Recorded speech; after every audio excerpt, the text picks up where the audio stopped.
Welcome, everyone, and thanks for joining us today. You're listening to the Women's Broadcast Television Expert Spotlight Show, and I'm your host, Shea Vaughn.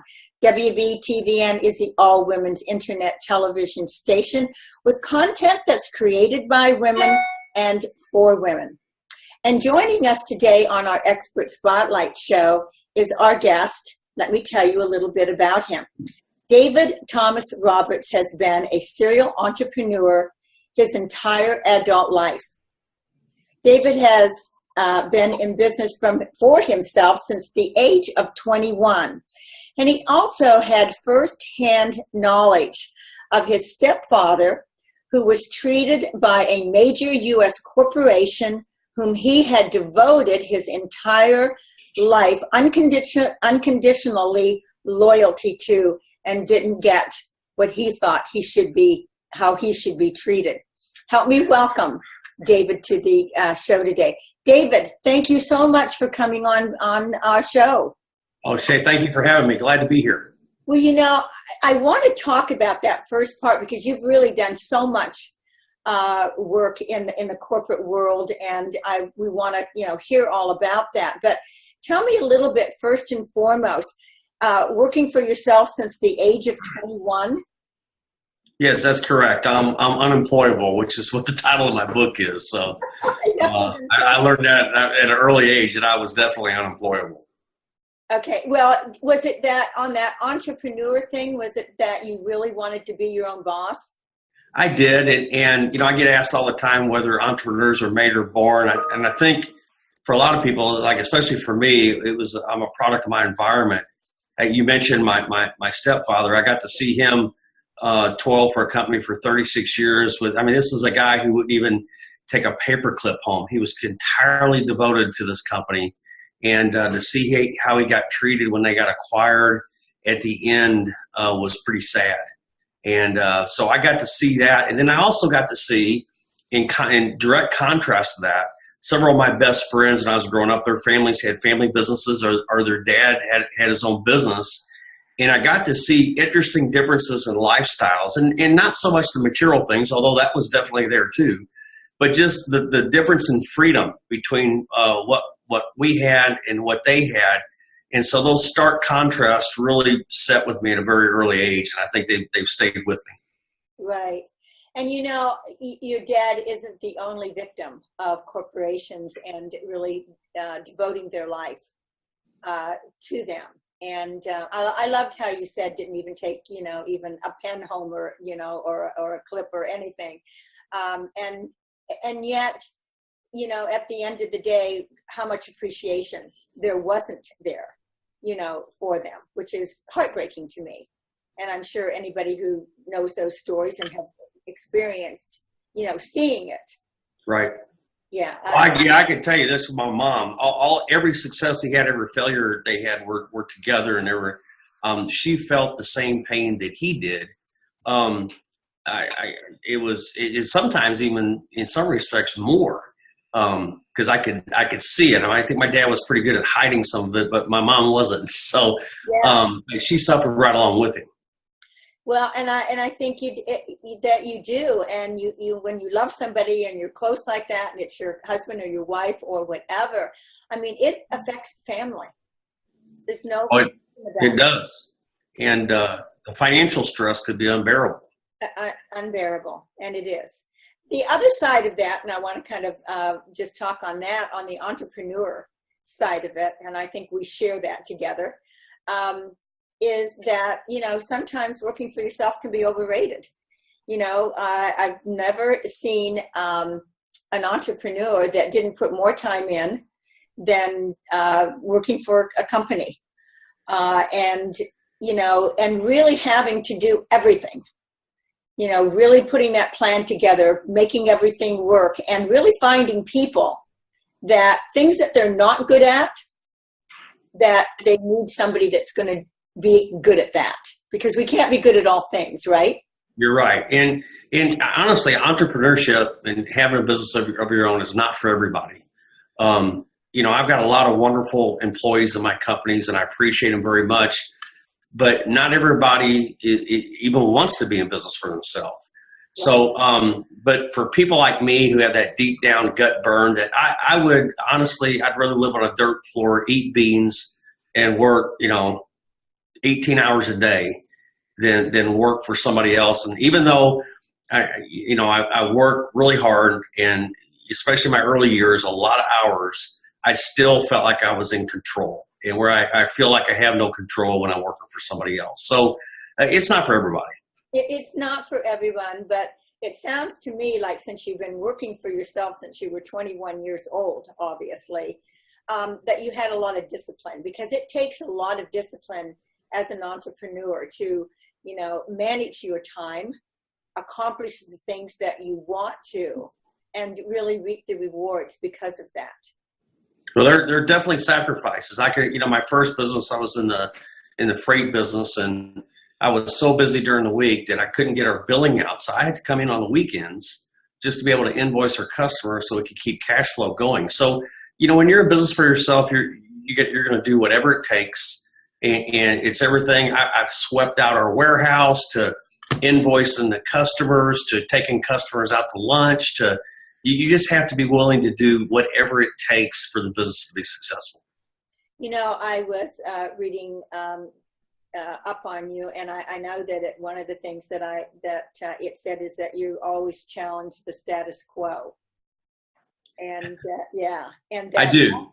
Yeah, and you've actually, because of that, you were dubbed, the renegade capitalist. Right. Just because something's been done something the same way forever doesn't mean it's necessarily the right thing to do.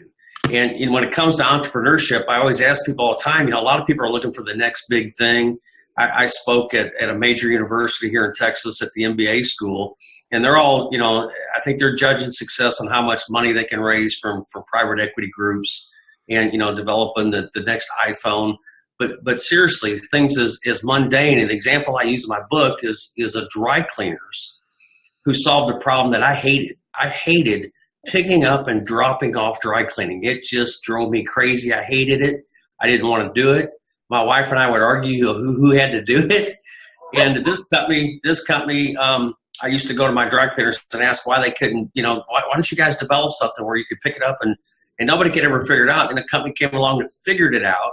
And I'm willing to pay more for that service than I would the other way. And it's just been a blessing. So there you took a pretty much mundane, non-technical, run-of-the-mill type business, and somebody learned how to improve on it. So, you never look at things as status quo.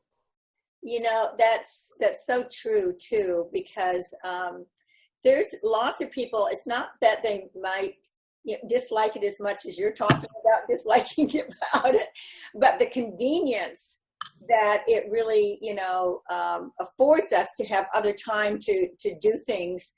It's just like one of those chores that, got to go to the cleaners, and then you get there and you remember something that you're picking up something, but you forgot to bring what you wanted to drop off. It's always right. Like, but when they're kind of coming and knocking on your door, they don't really charge that much more. And people are willing to pay that extra for the service. And that in itself is a business that I look at, like really servicing, people that are busy, that, are looking, to have that extra time and to have somebody come to their door to do it with. So I totally agree.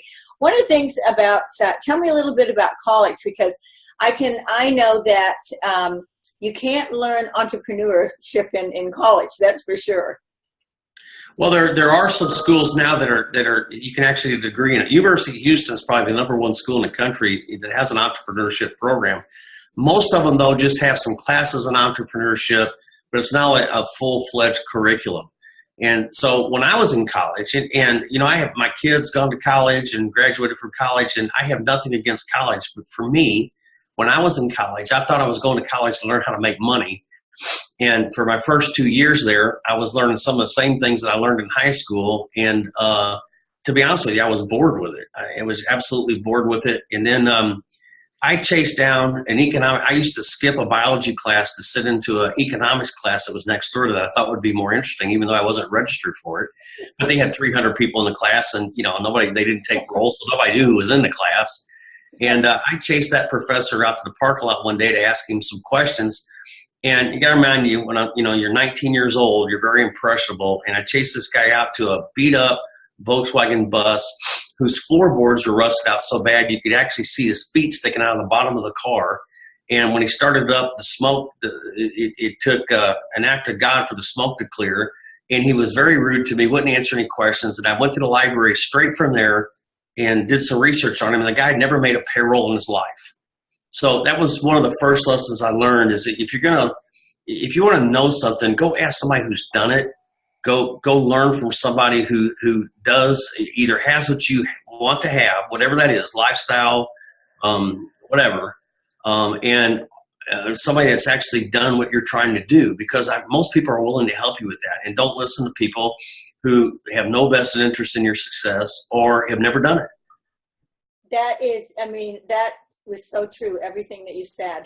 Do you have mentors that you have worked with? I've had different mentors for different things throughout my life, and I still do to this day for different things. And I'll be the first one to say I don't know anything. I have to go to people who know more about certain things than I do. And I think that's another thing that makes entrepreneurs a successful entrepreneur, is realizing where you have flat spots and seeking the expertise that you need to have to be successful where you have flat spots. And I have them.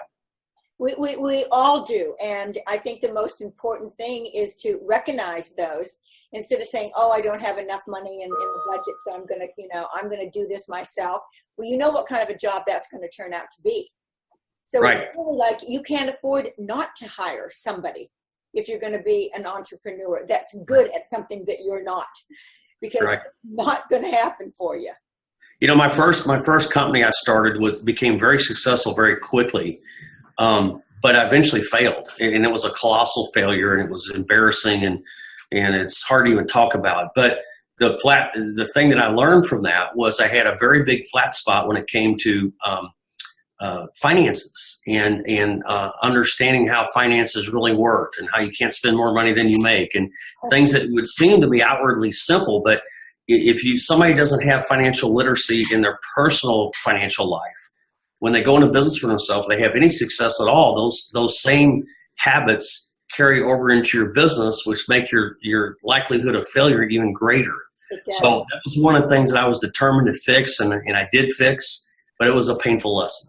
Yeah, well, those things that you're not good at and you don't have as much interest in it, but you know that you need to learn something about it, even if you're hiring someone else to do it, you got to know how to, look over it and see whether they're actually doing the job that you expected for them to do, instead of waiting until it's too late. I think it's interesting that you actually dropped, because of what we talked about school, you dropped out of school your second year? My second year. Yes, ma'am. Yeah. And so that was, then you decided, I'm not going to go work for a corporation.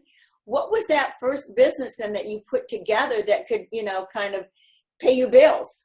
Well, I got out of school, and I quit when I was about 20. I started working for an air freight company, and 6 months later, I had learned what I thought was enough to start my own. So I went and got a job, and I learned that industry in 6 months, and then we started another air freight company. I left the company and started my own. So by the time I was 21, we were rocking and rolling in a new business. And what happened to that business today? That business was doing very well in the early 80s. I'm 58 years old, so I'm going to date myself a little bit here. Okay, that's okay. And we were making more money than I ever thought possible. I'm, in my young 20s, making six figures and spending everything that we made. And five homes, 2 cars. Not saving for a rainy day because thinking it's never going to end.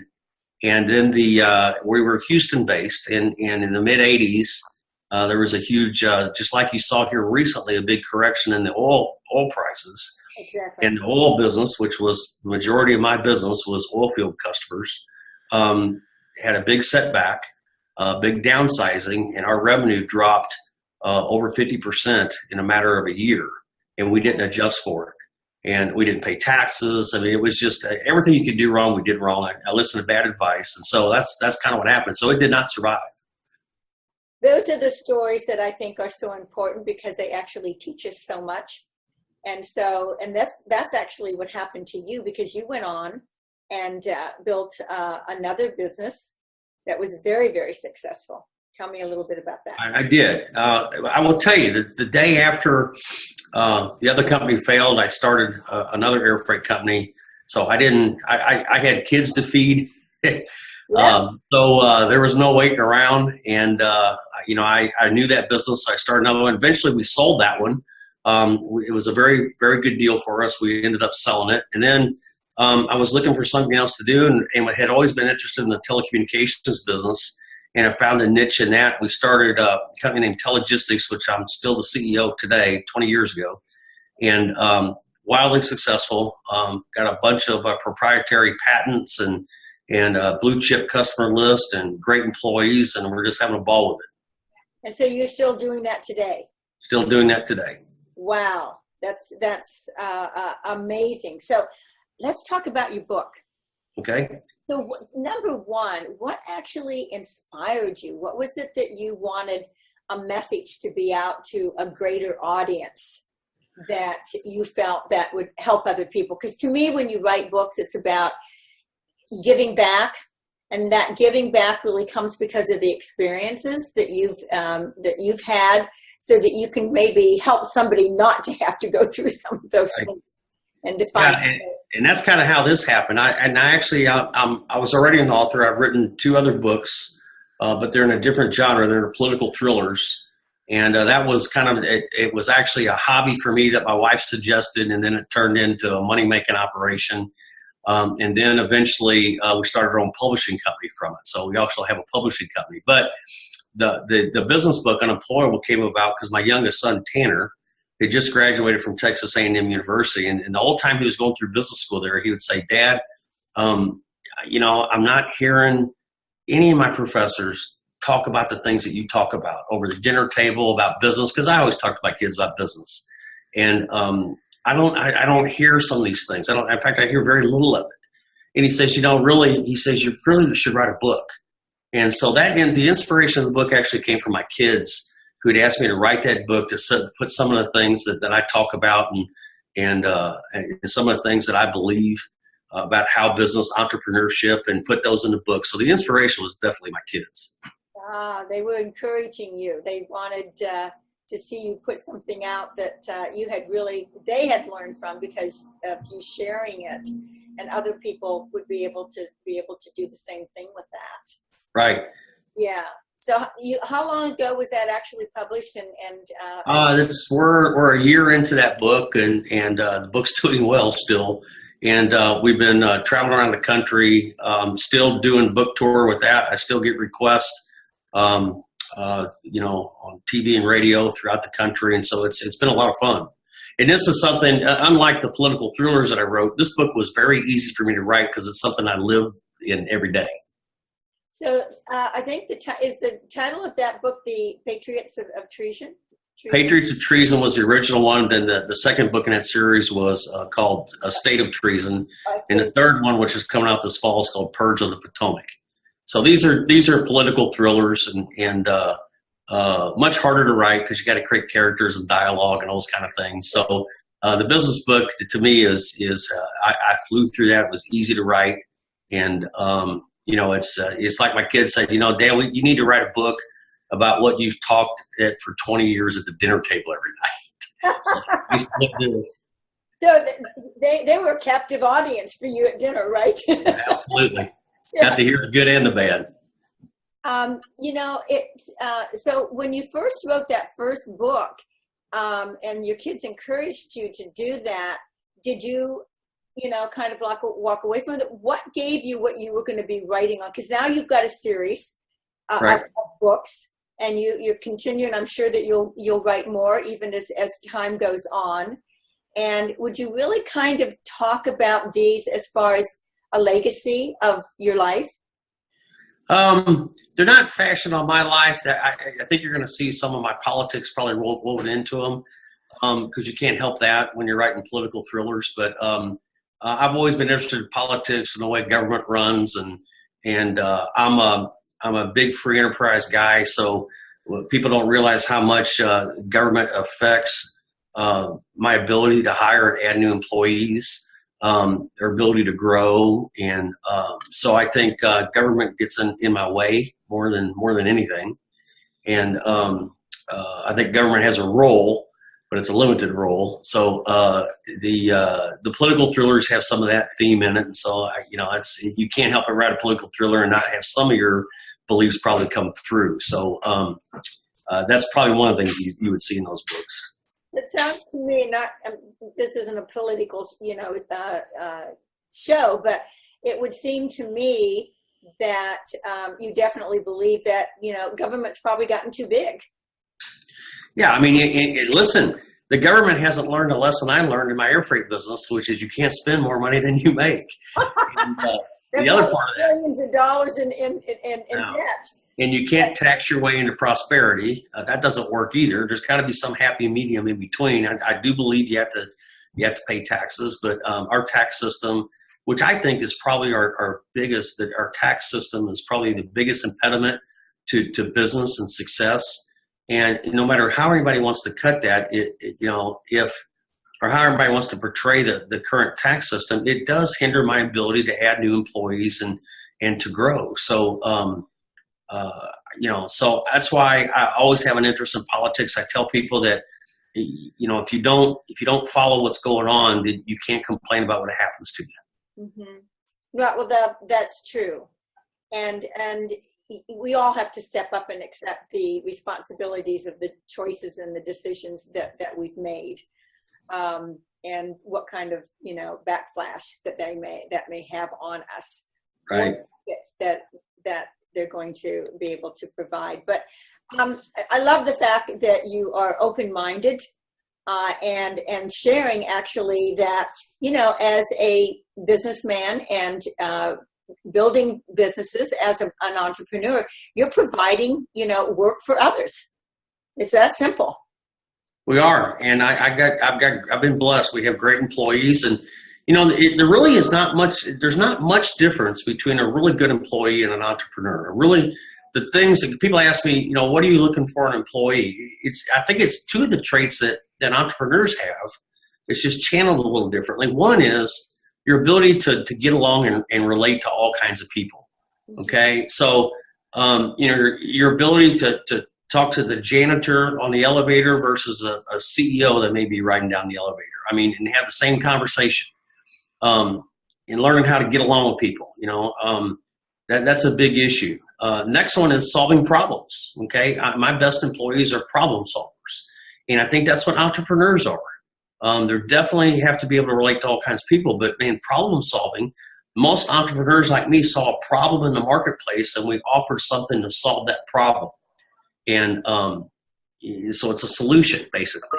But you got to identify what the problem is before you can have a solution. So, we teach our teammates here that you got to, if you have a problem, bring it to your boss, bring it to your supervisor, but come with a suggested solution too.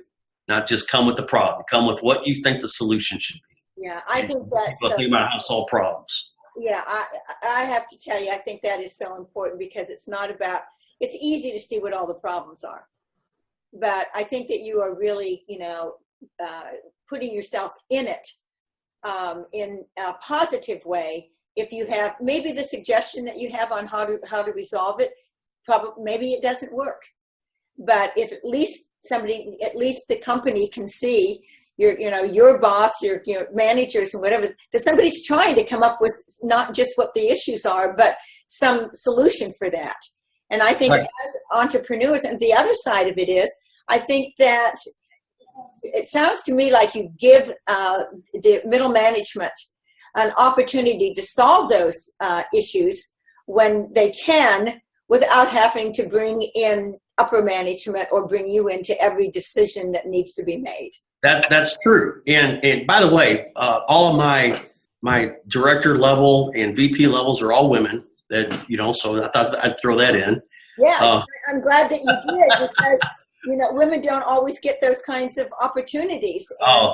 No, there's just a great employee is a great employee, but ours just happen to be women. So that's been great for them, and some are long tenured, 12, 15-year employees, and we love that. But what happened is that we have an open door policy. So anybody from at any level of the business could come knock on my door. And early on, I realized that by doing that, the people come in and I get thrown up on all day with problems. And finally, I said, okay, there's enough of this. You can bring anything to me, but you better come with a solution too. And so I've got good groups of problem solvers, and I think they've learned how to do that. And you're right. I'm not as involved in the day-to-day as I used to be, because I've got great people and they've learned how to solve problems and they know how to solve them. Mm-hmm. And you know what I think is also interesting is all of this knowledge that you have because you've been out there doing it, putting, businesses together, starting with nothing, where people think they can't do those things, and you believe that you could. And now you've actually had a number of opportunities to help advise major universities on your success and giving them some hints on maybe some things that would work for them, that would be a better match, and certainly get more out of their employees. Yeah, I mean, it's kind of come full circle, right? I mean, I quit school, and then I get invited back to go speak to the MBA programs and stuff. I'll tell you an interesting story about that, though, is that I got invited by one school, and they were actually looking at, I love to give back. I love to teach people who want to learn how to do business for themselves. I mean, most entrepreneurs are like that. They will share their experiences and try to help you in any way they can do it. Absolutely. Probably as long as you're not going to compete with them, but they'll help. I've always been able to help. And so I had a school contact me by actually teaching a class. And then in the 11th hour, they pulled it back because I didn't have a degree, and they weren't going to let somebody teach in their class that didn't have a degree, which would basically eliminate Bill Gates, Michael Dell. And I'm not putting myself in those categories, but you see how ridiculous that is. Exactly. Right. And they come up with this idea that if you don't have a degree, then you don't fit into that smart area. Right. It's just so not true. Right. Everybody has a different way about going about things, and you've named, the entrepreneurs of the world or whatever, and many of them have actually dropped out of college and wanted to kind of roll their sleeves up and get to work. And I have to be careful about that, because my kids sometimes think that, they could think that you're downplaying college. Listen, I wish I had a degree. Had to do over again, maybe I would have done some things different, but you can't change the experiences that you've had. And so if somebody wants to go get a degree, my goodness, go get one. Okay, but go get one of something that you can do something with, and don't go into 30 years of debt to go do it. If that's what they want to do, the one thing college does do, and we have a lot of college grads that work for us, is that they set a goal, and in 4 or 5 years they achieve that goal. That's really saying something, okay? Forget about what the degree is in, but the fact that they committed to a goal, and a lot of them worked through college, had a second job while going to school, and completed and got a degree in 4 or 5 years. Not always 4 years these days, but 4 or 5 years.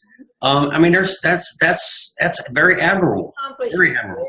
Absolutely. Right. Here's the thing that isn't, and that is that so many kids that are out of college now, thinking that they were going to get jobs, just even get jobs. Even if it wasn't paying them a lot of money to start with, they have that hope that they're going to be able to climb that ladder, right? Right. Find that job that they're looking at. But you've got a really talented kids out there that are just stuck in a job because they need the paycheck, and they have no place to go. They're not going to get promoted, and they're just kind of lost. So the degree really, maybe it did get them the job, but not necessarily. And I think there's, that's what really kind of takes corporations and makes them into, where they fit as far as how they help their employees, what they do for them. They're either like, it's my way or the highway. And you've got kids sitting in that. Right. You've got something in between there where, okay, maybe middle management, isn't going to steal all of their ideas. and let the boss think that they came up with it. And then you've got, world awarding, companies that truly do care about their employees and do give them the opportunity to voice their opinions and learn through all of that about how to really service and be productive for what they're doing. And you just reminded me of a conversation I just had last week with a 32-year-old woman, single woman with 2 children, who gets up every morning, drops them off at daycare, then drives to downtown Houston, takes her over an hour to get to work. Wow. In a job that she doesn't like. And, wanting to know how to go in business for herself. And the first thing I always ask people, I said, so what is it you love? What do you love to do? Because I want to find out if they have something that you can monetize somehow. Right. Okay. Sometimes you can turn a hobby into a business. Most of the time you probably can't.